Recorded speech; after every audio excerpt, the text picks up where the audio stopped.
Welcome to KGC Royal Surabaya, a place that we love to call it home. With one heart, we proudly declare that I believe in God, the Father Almighty, Creator of heaven and earth. I believe in Jesus Christ, His only Son, our Lord, who was conceived by the Holy Spirit and born of the Virgin Mary. He suffered under Pontius Pilate, was crucified, died, and was buried. He descended to hell. The third day, He rose again from the dead. He ascended to heaven and is seated at the right hand of God, the Father Almighty. From there, He will come to judge the living and the dead. I believe in the Holy Spirit, the Holy Church, the communion of saints, the forgiveness of sins, the resurrection of body, and the life everlasting. Amen. In one faith and one heart, we are living as a body of Christ because of His gospel of the kingdom. Proverbs 22, verse 6. Train up a child in the way he should go, and when he is old, he will not depart from it. Gospel must get younger. Let's make it fun, make it meaningful.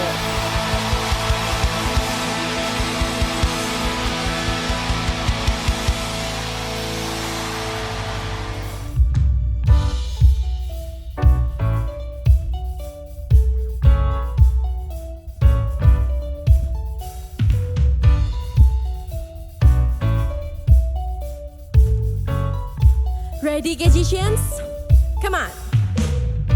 Kau Tuhan yang setia, tanganmu tersedia memegangku melintasi gelap dunia. Apapun keadaan, hati dan perasaan tak membatasi kuasamu di dalamku. Kasihmu kepadaku menerima apa adanya. Dalam kelemahanku, kuasa Tuhan jadi sempurna. Bukan selalu kembali padamu, yang ku perlu hanyalah Kau Tuhan. Cintamu membuatku mengerti siapa aku yang sebenarnya.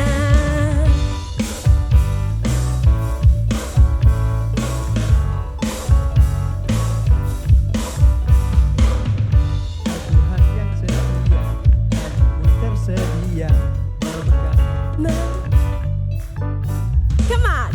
Kau Tuhan yang setia, tanganmu tersedia memegangku melintasi gelap dunia.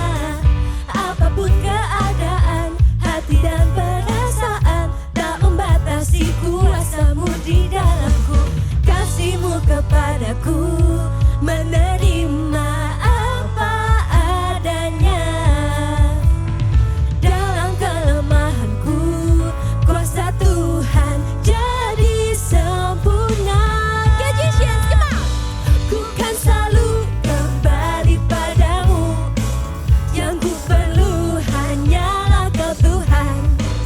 Cintamu membuatku mengerti siapa aku yang sebenarnya. Karena cintanya yang buat kita mengerti siapa kita yang sebenarnya. Amin. Amin.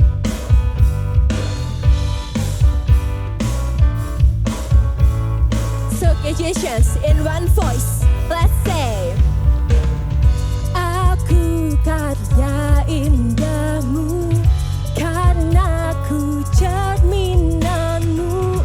Kau ciptakan diriku serupa gambaranmu.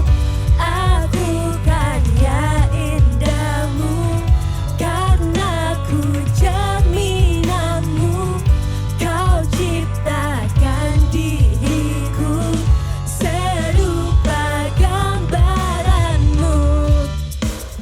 kita gerakin kaki kita yuk. Ikutin aku ya.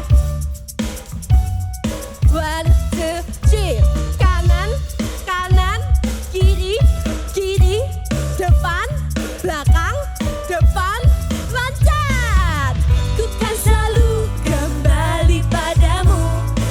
Yang ku perlu hanyalah kau Tuhan. Cintamu membuatku mengerti siapa aku yang sebenarnya. One more time. Ku kan selalu kembali padamu. Yang ku perlu hanyalah kau Tuhan.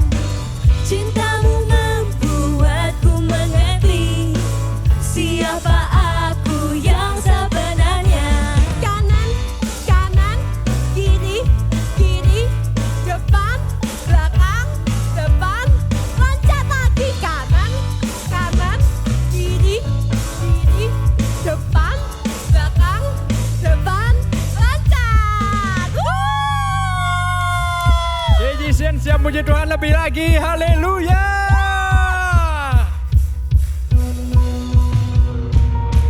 Yuk kita sama-sama tepuk tangan yuk.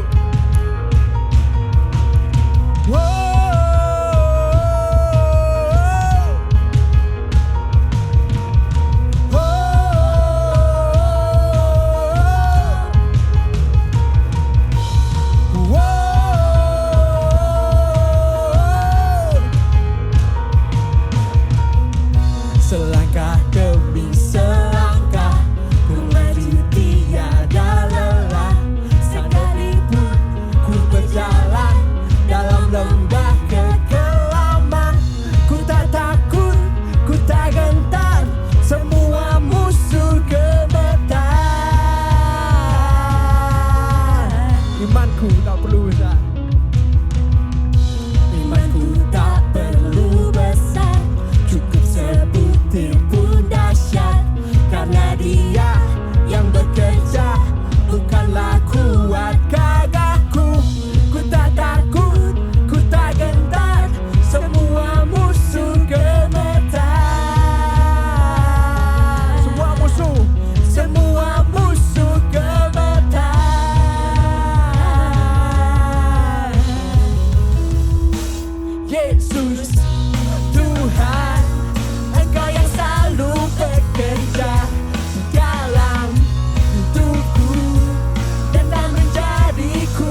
kesetiaan-Mu besar di dalam. Oh, Kau besar di dalamku. Oh, Kau besar di dalam.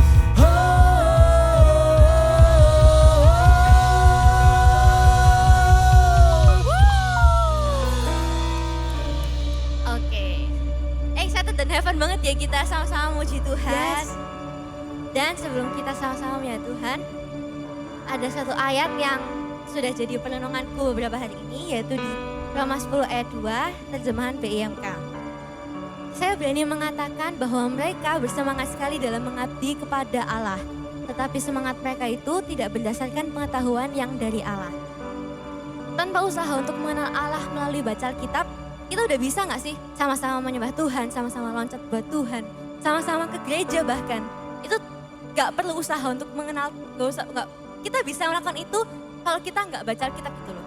Tapi apakah rasa semangat kita sama besarnya dengan pengenalan kita tentang Tuhan? Jika ada satu yang lebih dan satu yang kurang, pasti ada yang gak sehat. Kalau semangat kita lebih besar, mungkin kamu sedang tidak menunjukkan penyembahan itu kepada Yesus. Mungkin kamu juga sedang tidak menjadikan Yesus sebagai Tuhan dalam hidup kamu. Atau mungkin kamu cuma suka dengan cara penyembahan orang Kristen. Dan gak mungkin kalau misalnya Tuhan lebih besar tapi kamu tidak menyembah Tuhan dengan semangat. Karena akibat dari kebesaran Tuhan adalah semangat kita. Jadi itu kayak sebab akibat gitu loh. Jadi hal yang bisa aku ajak kalian buat renungkan adalah, satu, buat kamu yang selalu semangat memuji Tuhan tapi jarang baca Alkitab, siapa yang kamu sembah? Dan dua, buat kamu yang selalu rajin baca Alkitab tapi masih takut-takut atau malu buat memuji Tuhan, apakah dari bacaanmu itu kamu benar-benar mengenal Yesus yang sesungguhnya? Yuk sama-sama kita kasih makan roh kita melalui baca Alkitab, karena roh yang ada di dalam kita itu adalah roh dari Raja terbesar dan roh yang terhebat. Sama-sama kita sembah Dia.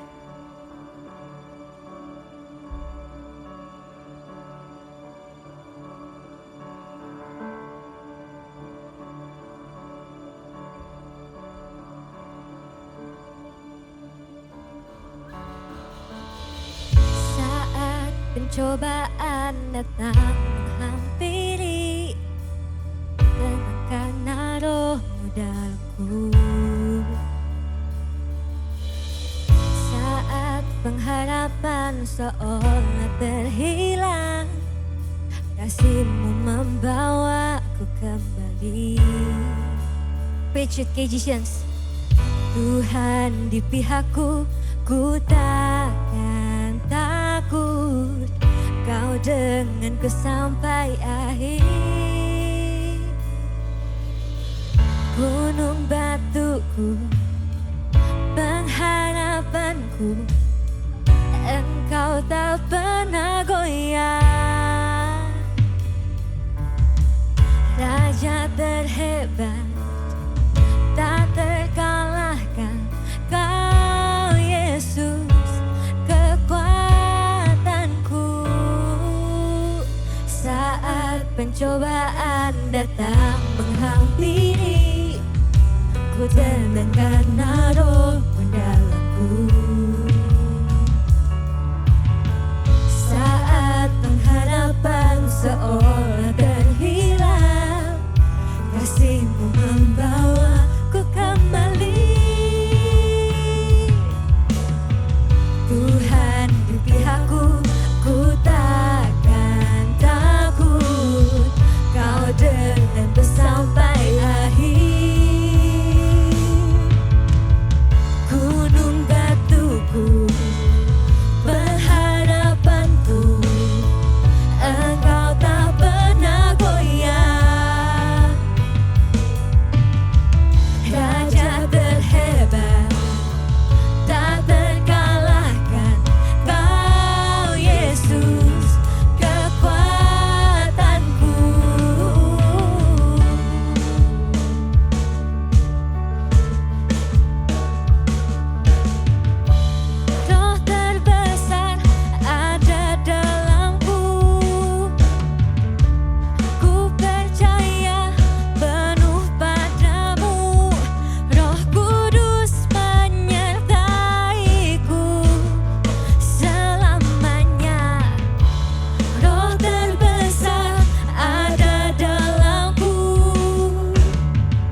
terbesar di dalamku.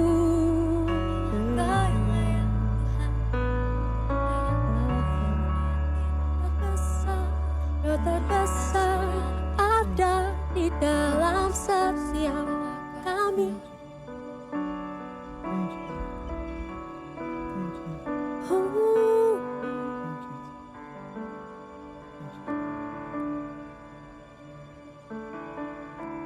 Isn't it wonderful?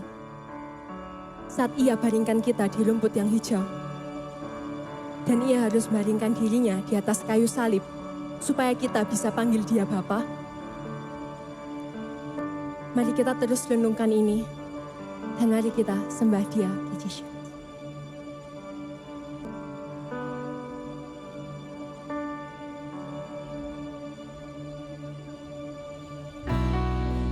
Thank you, Jesus.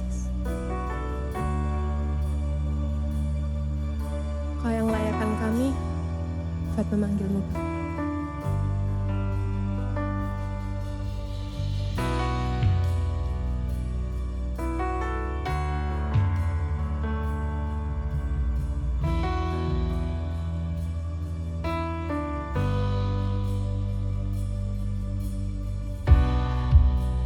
Kau ampuni semua dosaku. Kau layakkanku lebih dari yang ku tahu. Kau menunggu,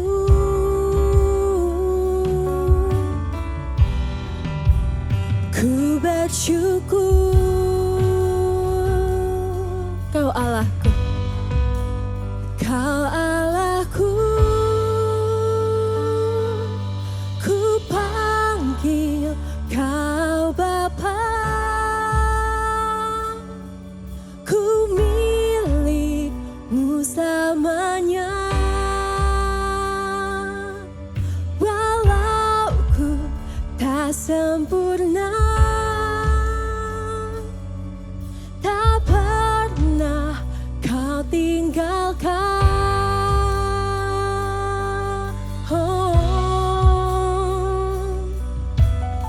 Let's sing this with your whole heart. Kau ampuni. Kau ampuni semua dosaku. Kau layakkanku tuh. Kau layakkanku lebih dari yang ku tahu. Lebih dari yang ku tahu. Kau menunggu,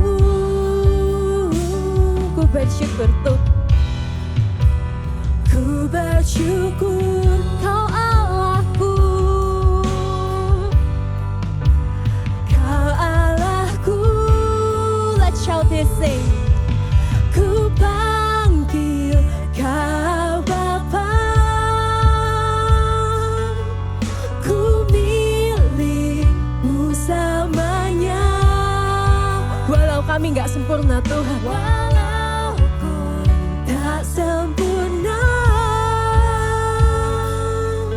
tak pernah Kau tinggalkan.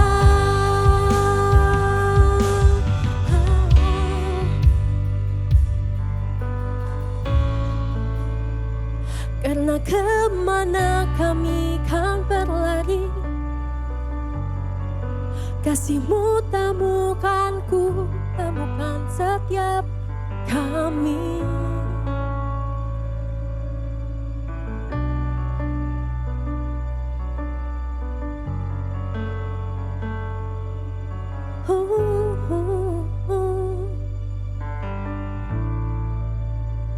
Selamanya kasih-Mu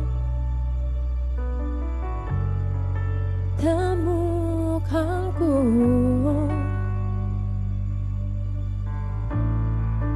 Thank you Jesus, thank you.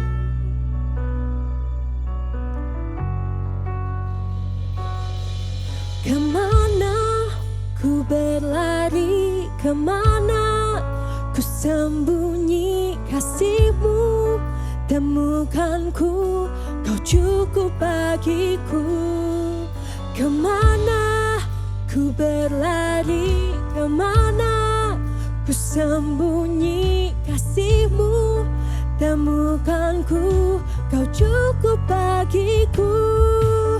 Kemana ku berlari, kemana ku sembunyi kasih-Mu, temukan ku, Kau cukup bagiku. Kemana ku berlari, kemana ku sembunyi kasih-Mu, temukan ku, Kau cukup bagiku. Kemana kami kan berlari Tuhan? Ku berlari, kemana ku sembunyi kasih-Mu, temukan ku, Kau cukup bagiku. One more time, let's say. Kemana ku berlari, kemana ku sembunyi kasih-Mu, temukan ku, Kau cukup bagiku. Ku panggil Kau Bapa, ku milik-Mu selamanya. Walau ku tak sempurna, tak pernah Kau tinggalkan. Ku panggil Engkau, ku panggil Kau Bapa, ku milik-Mu selamanya. Kami tak sempurna, tak sempurna, tak pernah Kau tinggalkan.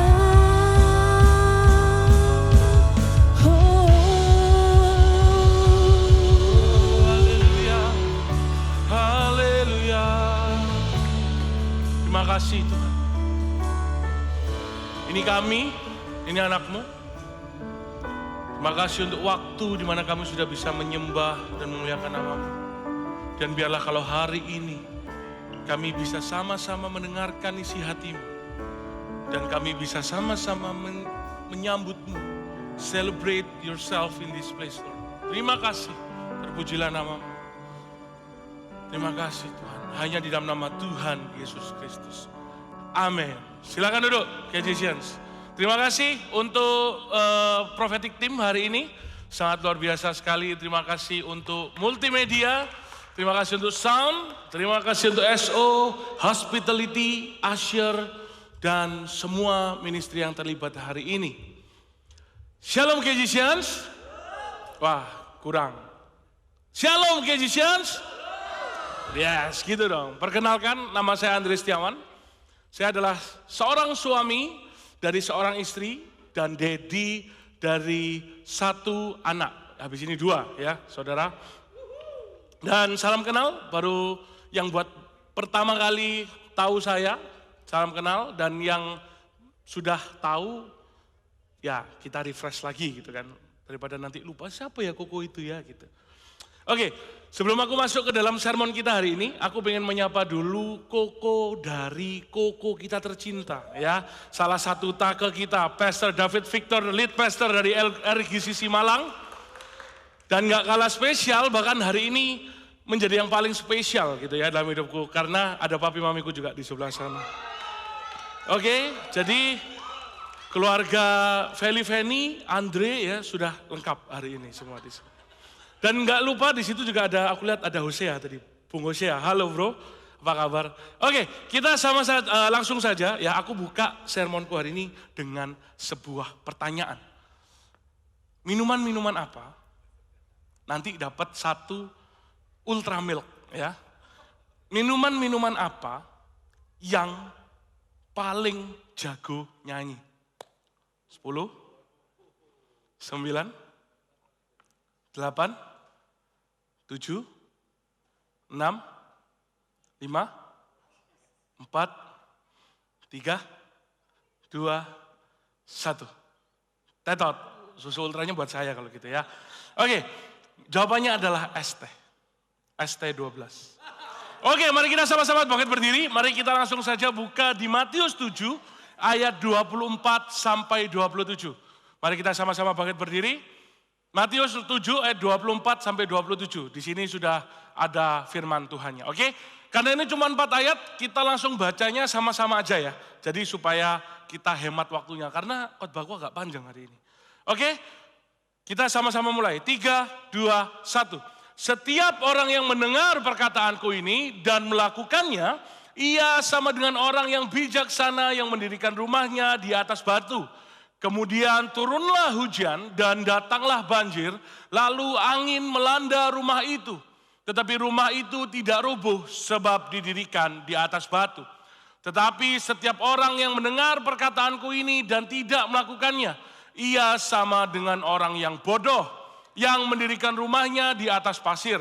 Kemudian turunlah hujan dan datanglah banjir, lalu angin melanda rumah itu sehingga rubuhlah rumah itu dan hebatlah kerusakannya. Mari kita berdoa. Terima kasih Tuhan, biarlah Engkau sendiri yang tidak terbatas ini Tuhan bisa mengejawantahkan isi hatimu kepada kami semua yang terbatas. Dan biarlah Engkau sendiri yang mengintervensi hati kami, mengkonfrontasi hati kami, sehingga kami semakin serupa dengan namamu. Terima kasih Tuhan, hanya di dalam nama Tuhan Yesus Kristus. Amin. Silakan duduk. Oke, seperti yang ada di sini ya, judul dari sermonku hari ini adalah Storm Troopers. Aku buka sermonku ini dengan sebuah cerita. Aku melayani Tuhan untuk generasi ini kurang lebih selama 13 tahun lamanya. Aku ingat banget ya, aku masih lucu banget nih ya. Kelihatan ya, aku di mana ya? Aku ingat banget 13 tahun yang lalu.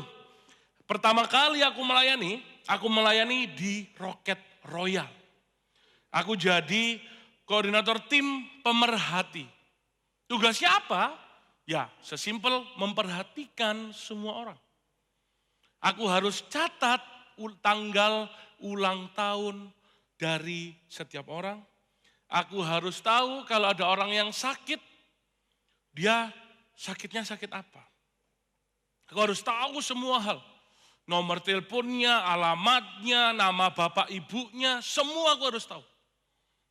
Semua aku harus tahu. Aku harus catat semua hal. Nah, day by day, month by month, years by years. Ya, sampai singkat cerita, aku berada di dalam kehidupan pelayananku yang sekarang. Di dalam 13 tahun journey-ku melayani Tuhan, aku bertemu banyak sekali orang-orang hebat. Aku bertemu dengan sangat amat banyak orang. Dekat dengan sangat banyak orang. Tapi juga banyak sekali melihat orang yang pergi. Salah satu hal yang membuat aku sedih di dalam aku melayani adalah ketika aku melihat orang-orang yang dulunya aktif, melayani sama-sama, mempercayai Tuhan sebagai Allah, Raja dan Juru Selamat, tiba-tiba karena ada suatu masalah dalam hidupnya, boom, mereka meninggalkan Tuhan. Ada yang kepahitan, A dengan B, terus akhirnya apa? Memutuskan untuk pindah gereja. Ada lagi orang yang kepahitan. Ada cerita, ada seorang pendeta menubuatkan satu anak. Anak ini pendetanya nubuatkan, kamu akan segera ketemu sama bapak kamu. Tapi ternyata, singkat cerita, ketika anak itu pergi ke rumah bapaknya mengusir dia. Dan sampai hari ini, anak itu tetap tidak percaya Tuhan. Tapi gak cuma sampai di sana. Aku ingin mengapresiasi sekali ada 3 orang yang selinting sama aku. Selinting itu apa ya? Satu angkatan ya. Yang masih bertahan, masih melayani Tuhan di ministrinya masing-masing. Di sini ada Pastor Ruben. Mana Pastor Ruben? Oh ini. Boleh kasih apresiasi. Ada brotherku Stefanus Septiawan, ada di multimedia. Dan ada di Rock Semarang ada Chief Hebe. Ya. Dan bahkan sampai hari ini Koruben sama-sama melayani bersama-sama dengan aku. Steve juga hari ini melayani bareng-bareng kita, melayani kita semua. Dan Koruben ini spesialnya adalah karena KGC Royal, dia adalah seorang home pastor bersama dengan saya, dan di Rocket Surabaya juga sama-sama associate leader. Boleh kasih tepuk tangan sekali lagi buat Koruben? But it's okay. Aku menyadari sekali, people come and go. Kenapa? Karena nggak akan ada yang abadi di dunia ini. Apalagi di sebuah pelayanan. Orang sesukanya datang dan pergi. Akan tetapi, ada satu hal yang menjadi sebuah realita pelayanan yang buat aku lebih sedih lagi. Ini adalah gini, ketika aku melihat ada seseorang, ya, aku melihat seorang yang sangat luar biasa, beragama Kristen, mengerti tentang firman, mengerti tentang doktrin, mampu menjawab semua pertanyaan dari agama-agama lain. Namun hidupnya di luar gereja dan di dalam gereja adalah suatu hal yang berbeda. Ketika di dalam gereja, hidupnya penuh senyum, ramah, sukacita penuh, ya kan?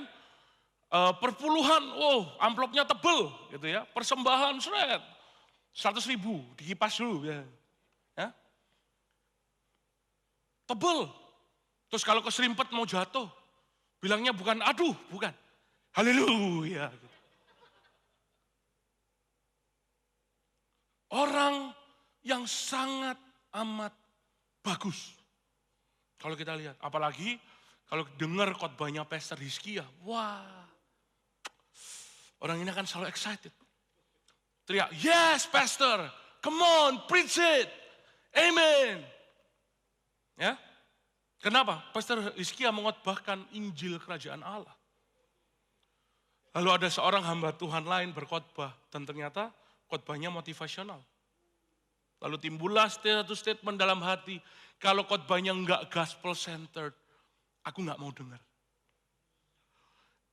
Aku kan gospel coalition. Ya. Itu hatinya dia ya, bukan hati saya maksud saya ya. Tetapi begitu pulang dari gereja, masuk ke dalam mobil, ditutup pintunya sampai di rumah mereka. Tiba-tiba hidup mereka berubah 180 derajat, seolah apa? Injil tidak nyata dalam kehidupan mereka. Mereka hidup kembali hidup dengan penuh iri, penuh dengki. Lihat itu, si Pastor A, mosok montori Mercy. Ngepet pasti itu. Lihat itu, Pastor B, ya. Mosok saboe Herme, ya. Iku pasti duit perpuluhan dientit. Atau mungkin orang ini penuh dengan kepahitan. Wes, aku males di omah. Ketemu mana mbak bapak mbokku. Wes tak ngampus saya. Tak panitia. Atau tak pelayanan naik. Supaya apa? Supaya aku gak ketemu sama papa mamaku di rumah. Mungkin ada yang dari kita setelah mendengar ini, kita mulai berpikir, Ko Andre ini pasti mau kasih perumpamaan ini, para ahli Taurat dan orang Farisi toh. Lihat, kriteria ini wis cocok pol. Wah, wis hafal aku bridging khotbah kayak gini-gini ini. Ya, toh? Tapi sebenarnya, aku bukan lagi mau bahas ahli Taurat dan orang Farisi. Aku lagi mau bahas apa? Kehidupan kita sebagai orang Kristen. Kalau kita telisik lebih jauh, bukankah hal ini adalah kita yang sesungguhnya? Bukankah kita kalau di luar gereja, kita menjadi orang dengan seperti ciri-ciri yang aku sebutkan tadi? Bukankah ketika kita setiap minggu mendengar Kristus, kita men-sharingkan Kristus, kita mengerti akan Kristus, tapi di luar hari Minggu, kita hidup seolah Kristus tidak nyata buat kita semua. Dan ironisnya, kadang kita nggak sadar bahwa kita adalah Kristen yang seperti ini. Kita terlena akan status kita dalam melayani. Wow, Andre home pastor, nggak mungkin kayak gini, no. Atau mungkin, oh aku seorang worship leader yang luar biasa. Aku nggak mungkin kayak gini, no. Kabar baiknya, buat teman-teman yang merasa maupun yang belum merasa seperti ini, Tuhan masih ingin berbicara kepadamu hari ini.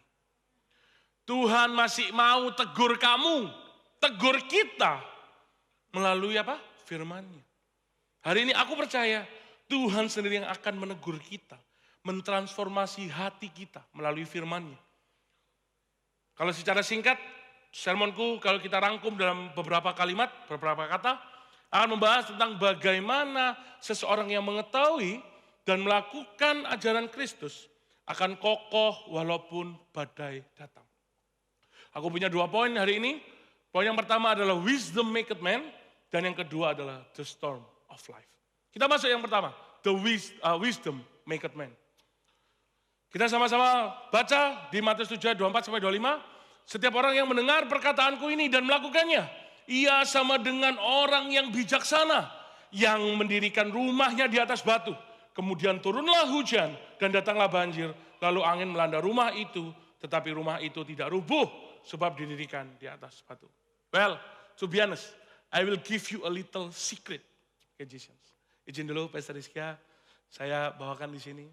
6 bulan yang lalu, pada saat pertama kali Pastor Rizkia membentuk sebuah home pastor akan KJC Royal. Di situ ada aku, ada Pastor Ruben dan ada Pastor Doni, gitu ya. Nah, aku adalah orang yang pertama kali speak up menentang panggilan home pastor.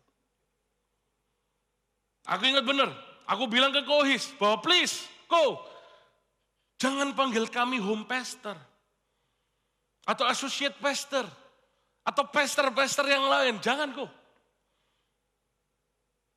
Lebih baik kami dipanggil apa? Associate leader. Karena hal itu simply menurutku benar. But still, aku bilang ke Koiskia, karena dirimu adalah seorang lead pastor kami, your call. Nah, aku bilang hal tersebut ke Koiskia, singkat cerita aku sempat sounding ini kurang lebih 3 kali totalnya ke Koiskia. Dan di awal tahun ini, dengan berbagai alasan, aku memberi Koiskia sebuah argumen. Mulai dari secara kredensial, di mana kami ini belum ditabiskan, kita ini belum ditabiskan PDP dari GBI. Gak bisa panggil pastor. Sampai apa? Yang paling ultimate, aku bilangnya, ini tuh bisa jadi batu sandungan loh buat jemaat kita. Karena apa? Karena aku mengusahakan apa yang aku pikirkan. Karena kalau kita telisik lebih jauh lagi, ya kan? Kenapa kok Andre menjadi seperti itu? Nanti aku ceritain. Nah, waktu berlalu, Kois akhirnya memutuskan untuk tetap memanggil kami home pastor, tapi dengan beberapa catatan. Di antaranya kita tidak ditaruh di poster, ya. Panggilan pastor tidak ditaruh di poster, dan kita tidak panggil itu di atas mimbar gereja. Ya. Kita tidak panggil itu. Nah, itu catatannya. Nah, pada saat itu Koiskia memberikan stand yang cukup masuk akal bagiku dan cukup bagus. Bukan cukup bagus, sangat bagus. But still, aku masih nggak bisa menerimanya. Sampai di mana waktu berjalan, aku mulai mencoba minta Tuhan kekuatan untuk bisa berdamai dengan panggilan ini. Dan minta hatinya Tuhan. Kenapa kok harus ada panggilan home pastor itu sih? Dan di titik ini, aku mengerti bahwa semua hal yang aku lakukan adalah hal-hal pastoral. Menggembalakan MC. Ya, aku punya adik-adikku yang aku gembalakan juga secara personal. Dan lain sebagainya. Di fase itu aku mengerti banyak hal. Tapi aku tidak menjalani panggilan pastor tersebut. Aku tidak menjalani panggilanku sebagai home pastor. Karena apa? Karena aku merasa takut. Aku merasa khawatir. Aku merasa nggak siap kalau aku di roasting Pastor Andre. Yang paling banyak itu David Rafael. Semua, ya aku komen kapan hari di IG-nya David. Aku komennya lupa. Pokoknya siap, thanks Pastor Andre. Aku nggak siap, aku nggak mampu, aku malu. Untuk di roasting, untuk dipanggil. Pastor Andre, nggak bisa.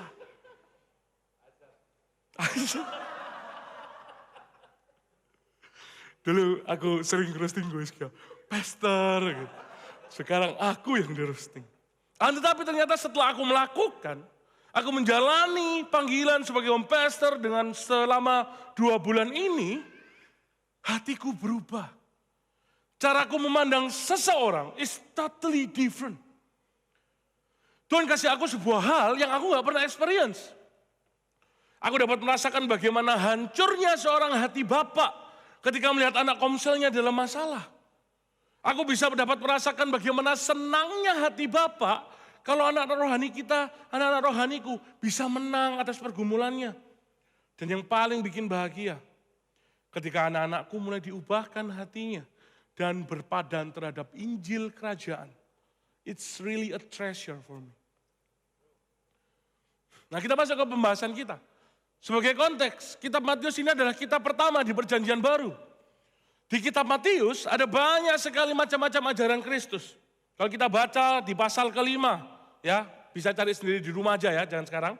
Mulai dari khotbah di bukit, hal memberi sedekah, hal berdoa dan lain sebagainya. Itu ada di pasal ke-5 dan seterusnya. Tapi yang menarik, kalau kita telisik lebih jauh lagi, di pasal ke-8 dan seterusnya, Yesus barulah apa? Melakukan mujizat demi mujizat.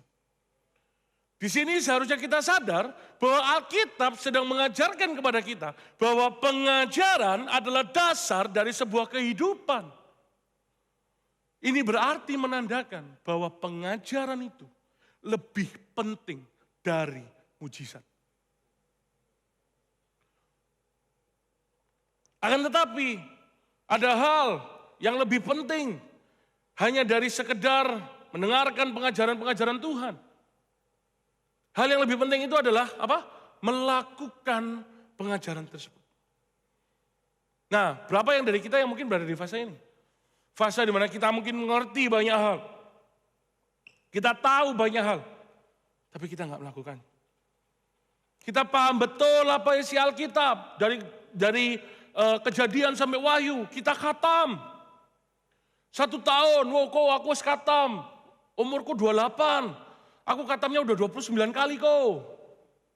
Banyak. Kita mengerti Injil Kerajaan di luar kepala. Kita mengerti A, kita mengerti B, kita mengerti banyak hal. Tapi kita hanya berhenti sampai dimengerti. Kita tidak melakukan apa yang kita mengerti itu. Kita tidak aplikasikan pengajaran-pengajaran itu. Nah, pertanyaan gini, kenapa kok melakukan pengajaran itu penting? Bukankah mendengar saja cukup? Ya, kan di Alkitab bilangnya apa? Katanya kan iman tumbuh dari pendengaran.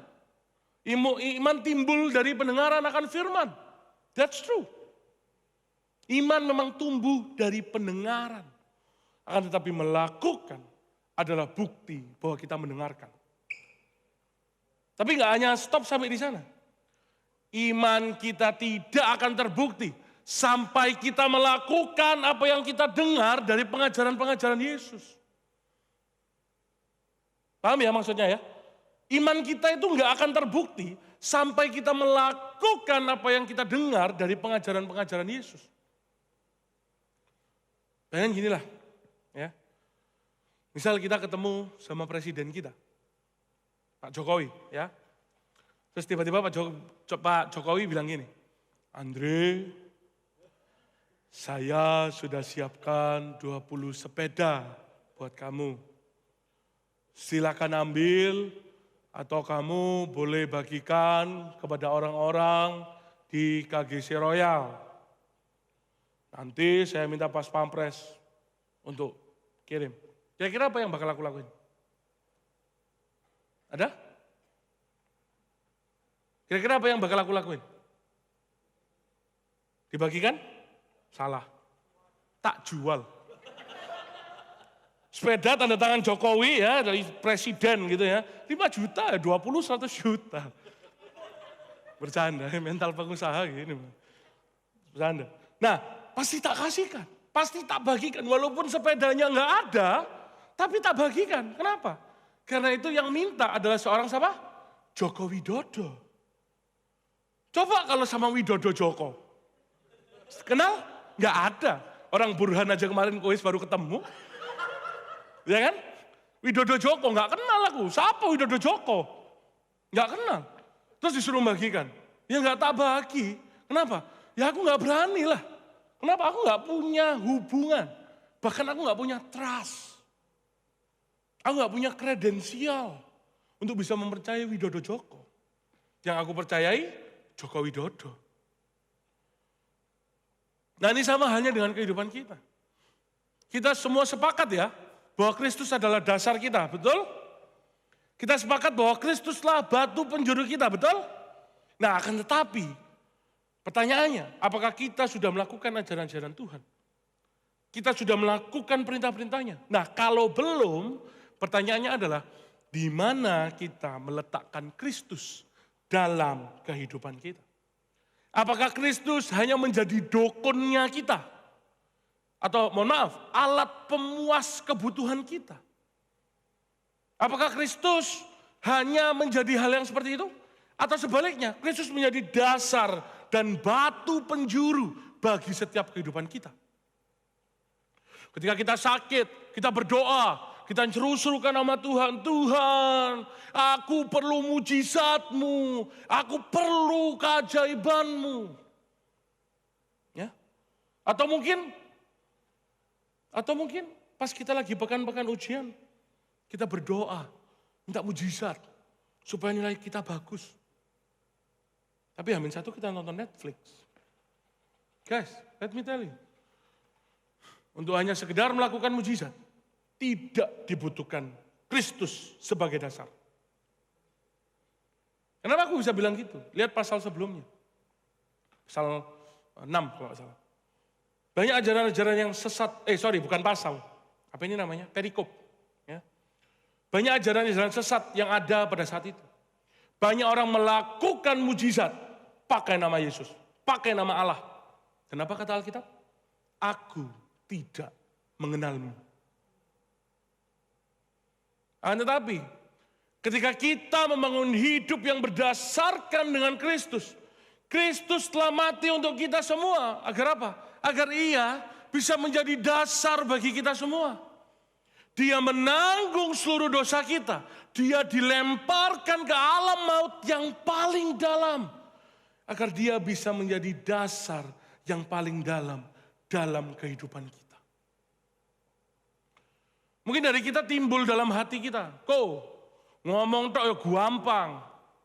Ngomong gampang. Pertanyaannya gimana cara aku bisa melakukan perkataan Tuhan, pengajaran Tuhan dalam hidupku? It's not easy kok. Ya, so true. It's not easy. Kenapa? Simpelnya adalah gini. Untuk melakukan apa yang Tuhan ajarkan, itu kayak melakukan sesuatu hal yang gak mungkin. Simpelnya adalah gini. Kita harus melayangkan pertanyaan pertama dalam kehidupan kita adalah, apakah kita sudah benar-benar mendengarkan firman Tuhan? Simpelnya gimana cara kita mau melakukan firman Tuhan, kalau semisal kita hanya mendengarkan firman ketika di hari Minggu. Tak ulangi ya. Bagaimana cara kita melakukan firman Tuhan kalau semisal kita hanya mendengarkan firman ketika hari Minggu. Di hari Minggu masih HP-an lagi. Buka Instagram.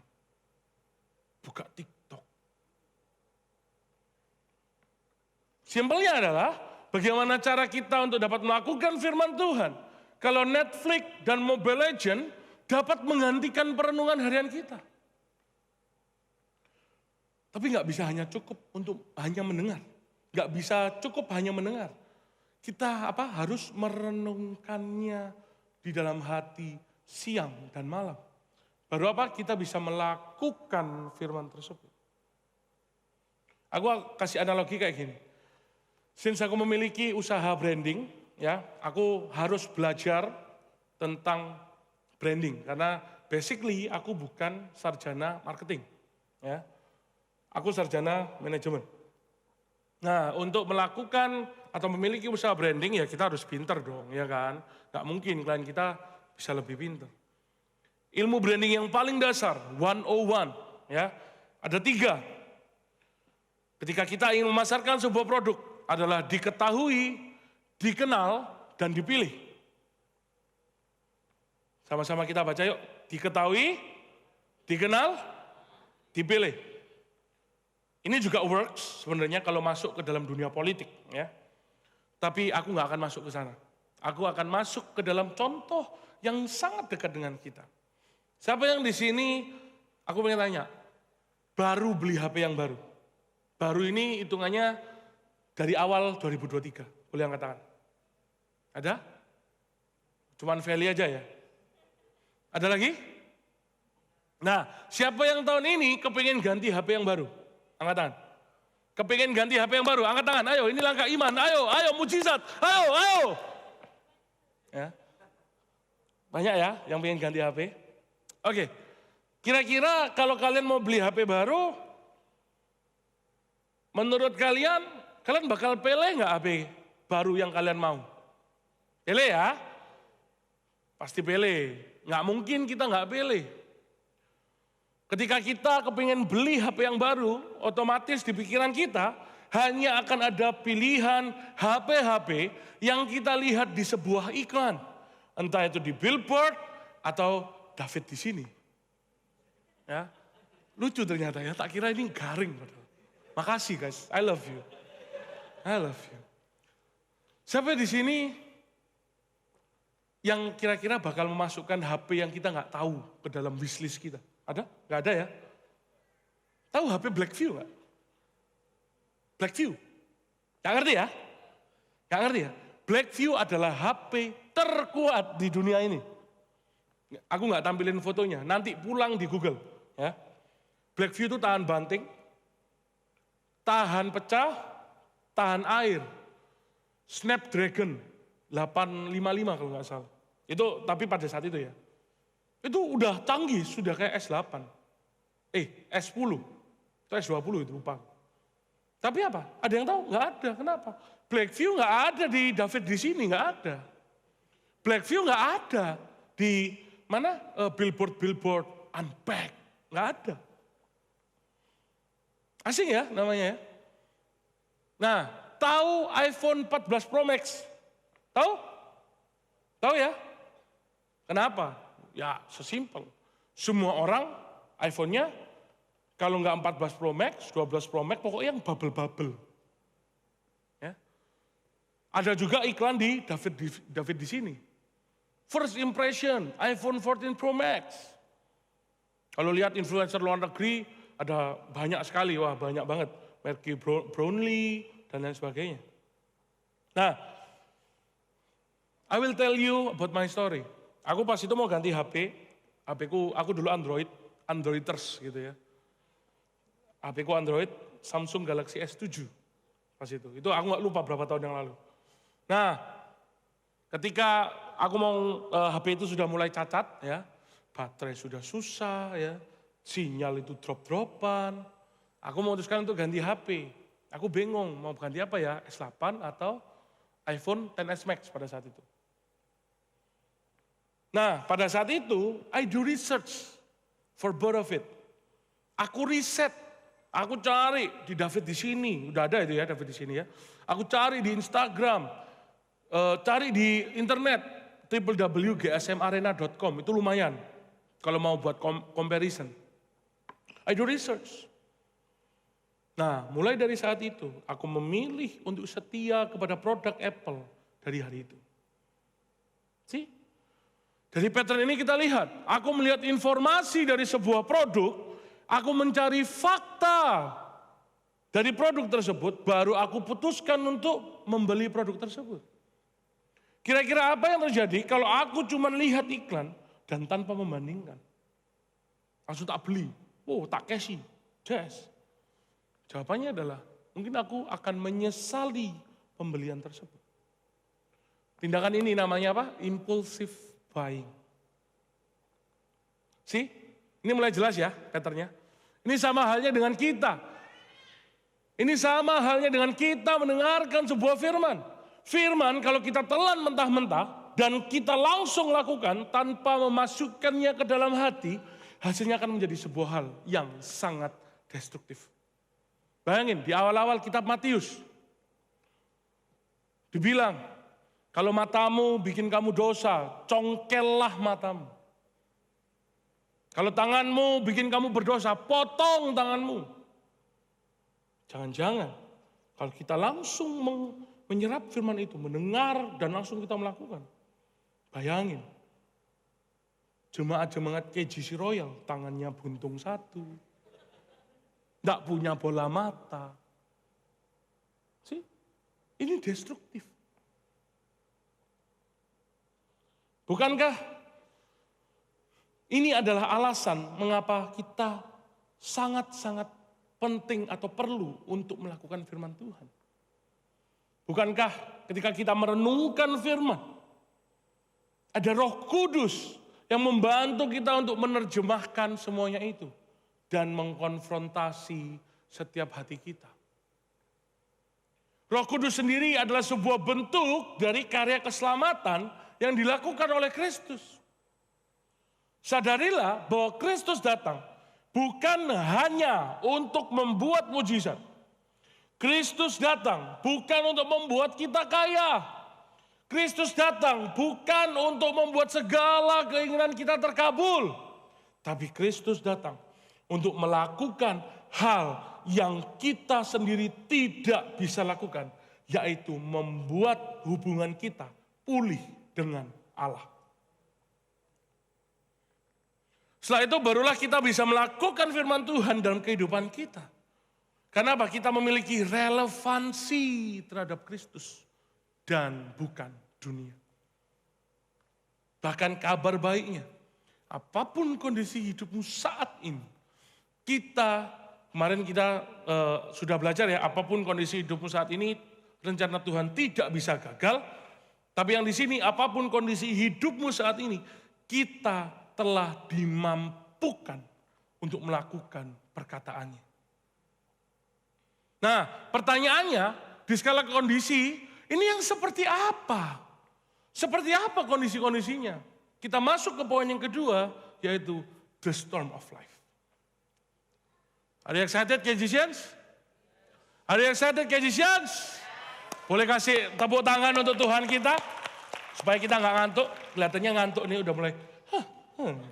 Ya. Oke, the storm of life. Mari kita baca.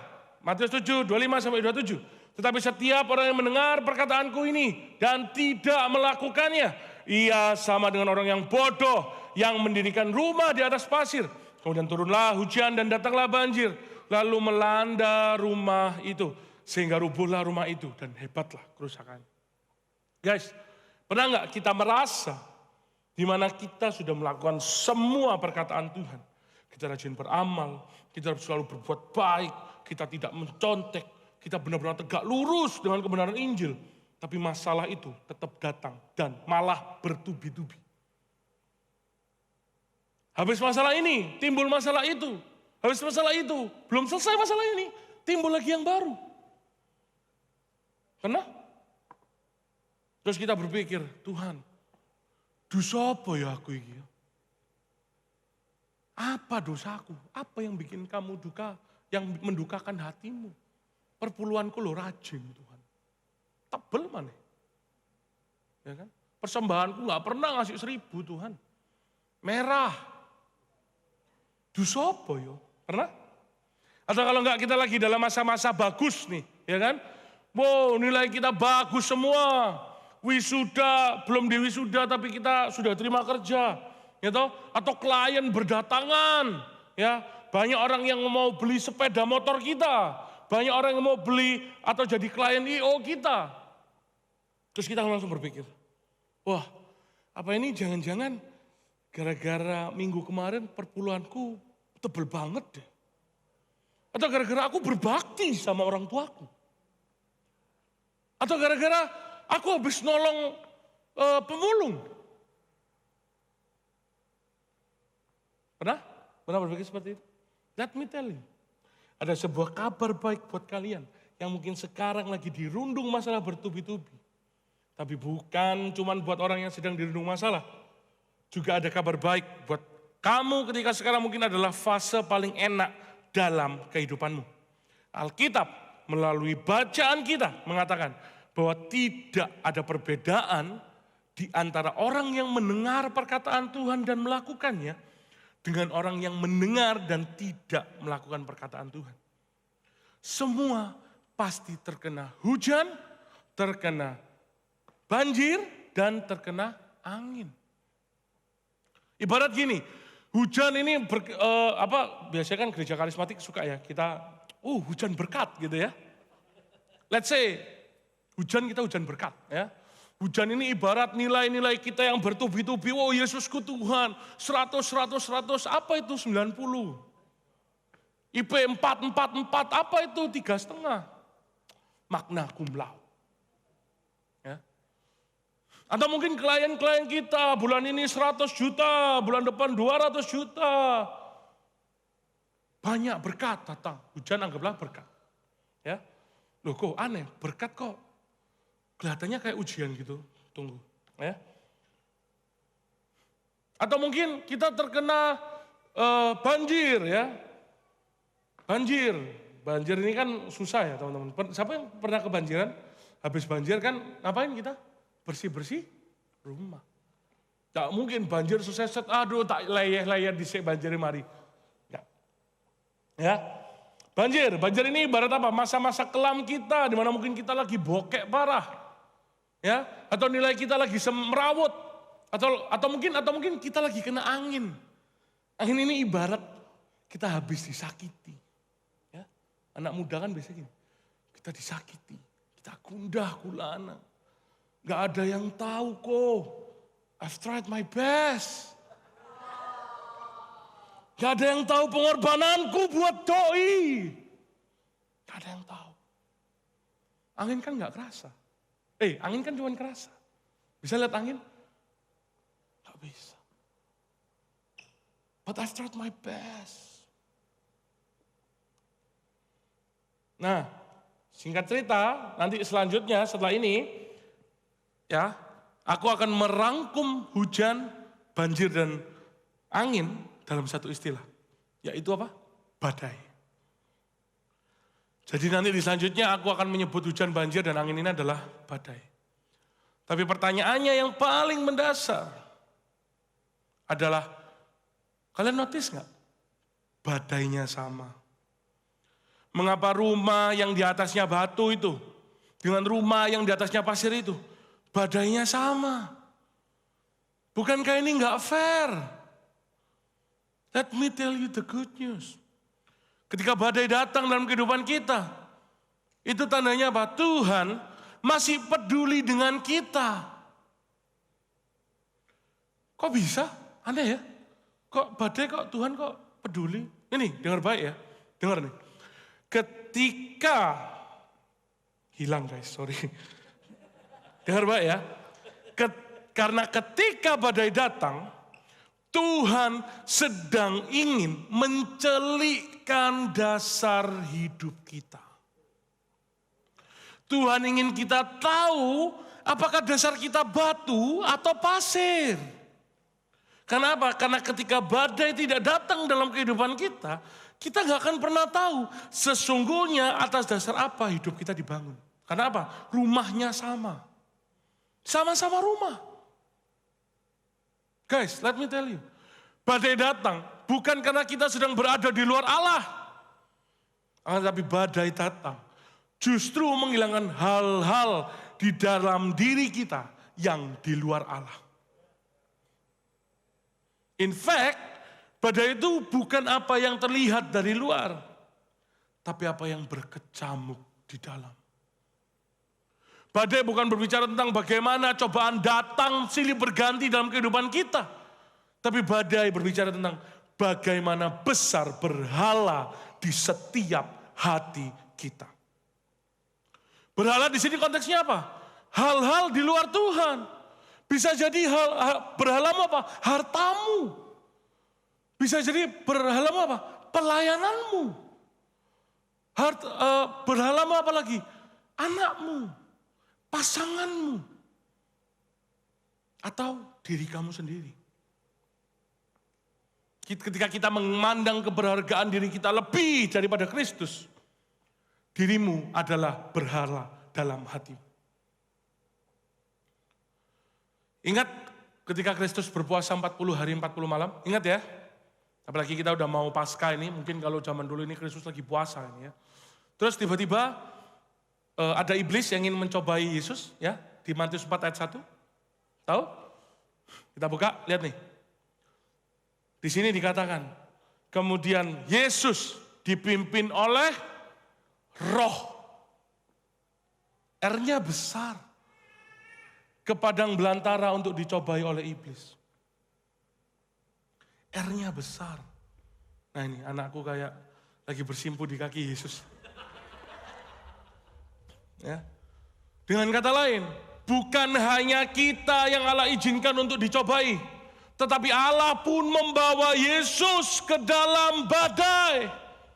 Yang kita harus ingat bahwa Yesus pada saat itu adalah 100% manusia dan 100% Allah. Bayangin, lagi lapar, ya, perut kosong, keroncongan, puasa, ya, disuruh ngubah batu jadi roti. Kalau aku Yesus, batu itu bukan jadi roti, tak rubah jadi pastel pasti. Lapar banget. Lapar banget, puji Tuhan, Yesus bukan saya. Puji Tuhan. Ya. Tapi gak hanya sampai sana, ada 2 pencobaan lagi yang dilakukan oleh iblis. Baca sendiri ya. Ini membuktikan bahwa badai datang bagi siapa saja, baik mereka yang percaya maupun tidak percaya. Namun ada perbedaan signifikan dengan apa yang terjadi selama badai. Bedanya adalah barang siapa yang mendengar dan melakukan perkataan Allah, rumahnya akan kokoh berdiri. Sekarang pertanyaannya, mengapa Yesus mampu melewati ujian yang Allah berikan? Padahal Yesus yang 100% Allah, dia juga 100% manusia. Yang juga merasakan haus, lapar, dan sifat-sifat manusiawi kita. Oleh karena itu, jawabannya adalah, karena dia mendengar dan melakukan perkataan Bapanya, dia relevan terhadap Bapanya yang di surga. Yesus berpadan dengan kehendak Bapanya, ya, dan mendengar semua perkataan Tuhan, perkataan Allahnya. Dia relevan. Dan karena itulah di setiap badai yang Yesus alami, hanya tersisa keilahiannya sebagai Allah. Hanya tersisa keilahian. Itu ditunjukkan, ya. Dari apa? Dari badai-badai yang selalu dialami Yesus. Yesus dapat badai, itu bukan cuma Matius 4 ayat 1 itu tadi. Dari dia lahir, badai kehidupan itu sudah datang. Gak cuma dari dia lahir, ya. Dari dia hidup, badai-badai yang dialami Yesus ini banyak. Bahkan Yesus tumbuh dan dikelilingi oleh badai-badai kehidupan. Sampai pada puncaknya, Kristus mengalami badai yang paling ultimate, yaitu apa? Di kayu salib. Tapi enggak cuma badai saja yang dialami, pun dia juga kehilangan dasar hidupnya. Teriakan Eli, Eli, lama sabachthani, itu adalah momen di mana Kristus kehilangan dasar hidupnya. Supaya apa? Supaya Kristus telah mengalami badai serta kehilangan dasar hidupnya yang paling berharga. Supaya dia bisa menjadi dasar hidup kita yang paling berharga di setiap badai kehidupan kita. Oleh karena itu, Kristuslah kekuatan kita. Kristus menjadi sebuah reminder bagi kita. Di mana ketika kita di atas, tidak ada yang lebih hebat. Karena tidak ada yang lebih hebat daripada badai yang Kristus alami. Pun juga ketika kita di bawah, kita juga gak akan jatuh.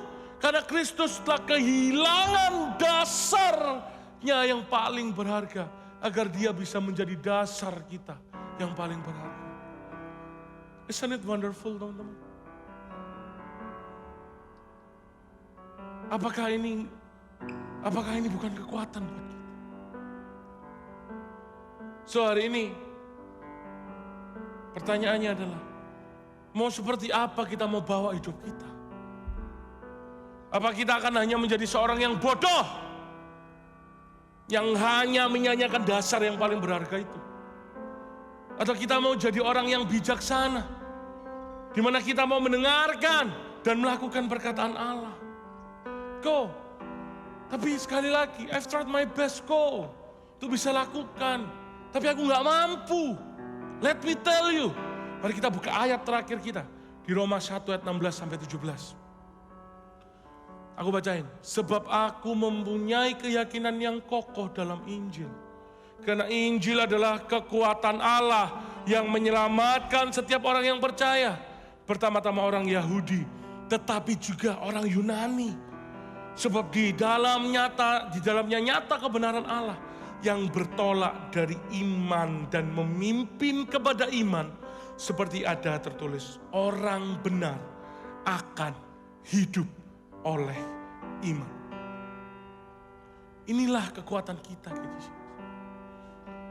Bagaimana kita dapat kuat untuk melakukan apa yang dikatakan Allah kalau kita tidak relevan dengan Injil Kerajaan Allah? That's why kita harus relevan terhadap Injil Kerajaan Allah dan bukan terhadap dunia. Pertanyaannya, siapa yang di sini merasa diri kalian takut melangkah? Pertanyaannya, siapa di sini yang nggak punya courage untuk kita bisa melangkah atau melanjutkan langkah kita? Boleh taruh tangan kananmu di dadamu. Mari kita semua sama-sama bangkit berdiri. Mari kita pejamkan mata kita. Siapa yang di sini kalian merasa aku nggak punya keberanian kok untuk melangkah? Aku minder kok dengan backgroundku. Aku minder kok dengan semuanya ini. Aku nggak mampu berjalan. Aku bukan berasal dari keluarga yang baik. Aku bukan berasal dari orang yang kaya. Aku bukan berasal dari orang pendeta. Aku bukan anak pendeta kok. Kau nggak bisa. Taruh tangan kananmu di dada. Taruh tangan kananmu. Mari kita sambil nyanyikan. Roh terbesar ada dalamku. Yes, Lord. Ku percaya penuh padamu. Roh Kudus menyertaiku. Yes, Lord. Selamanya. Come on, declare. Roh terbesar ada dalamku. Ku percaya penuh padamu. Roh Kudus menyertaiku selamanya. Roh terbesar ada dalamku. Ku percaya penuh padamu. Roh Kudus menyertaiku selamanya. Gunung batuku, pengharapanku. Yes, Lord, come on. Engkau tak pernah goyah. Raja terhebat. Raja terhebat, tak terkalahkan. Kau Yesus, kekuatanku. Ku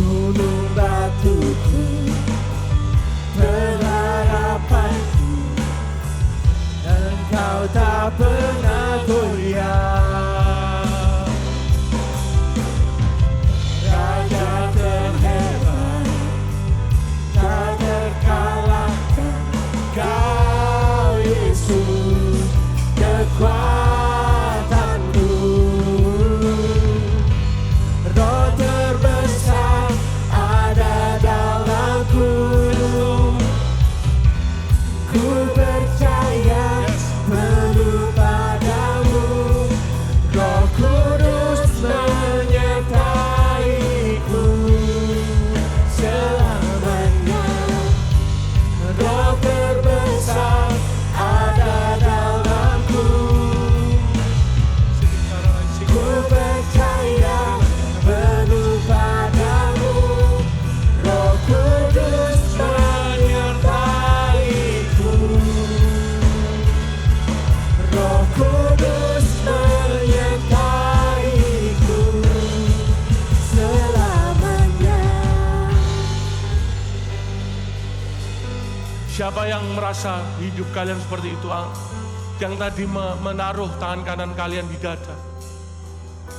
Aku ingin doakan teman-teman semua. Tuhan, Kau melihat hati-hati yang ingin berjalan bersamamu. Kau melihat hati-hati yang perlu direstorasi oleh karena-Mu.